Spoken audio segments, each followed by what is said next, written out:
Hey guys, today I'm going to share with you a recipe for a butterscotch blondie. Now blondies are a great thing to make, especially if you're kind of tired of the old-fashioned brownie and you wanted to try something new. It's also a recipe that you guys keep requesting, so I thought it was time to get to it.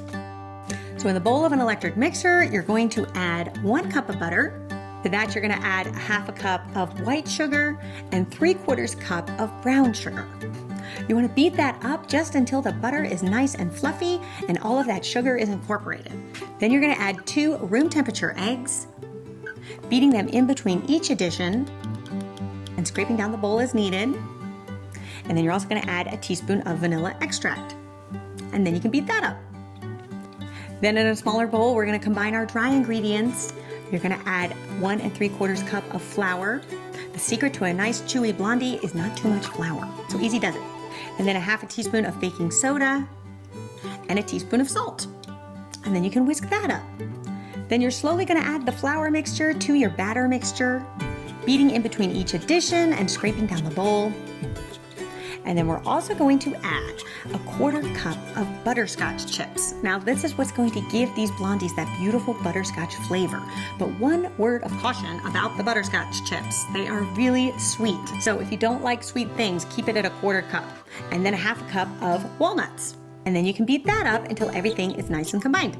And then we are going to turn this out into a brownie pan.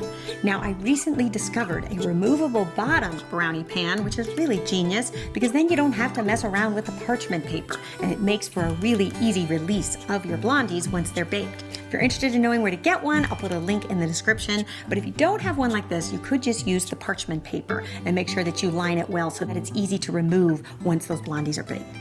Now make sure your pan is treated with some baking spray, and then you can go ahead and spread out your blondie mixture.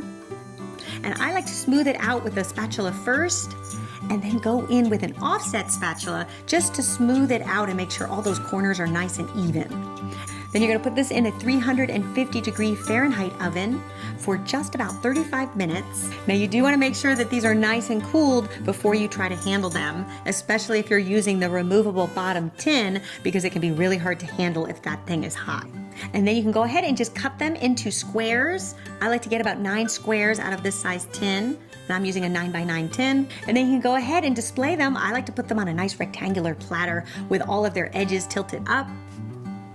And there you have it, one delicious, decadent blondie. I hope you guys give this one a try and let me know what you think. And remember, all of these recipes can be found on my website, entertainingwithbeth.com, if you would like a printable version. All right, you guys, I'll see you back here soon for another easy and delicious recipe. Until then, bye.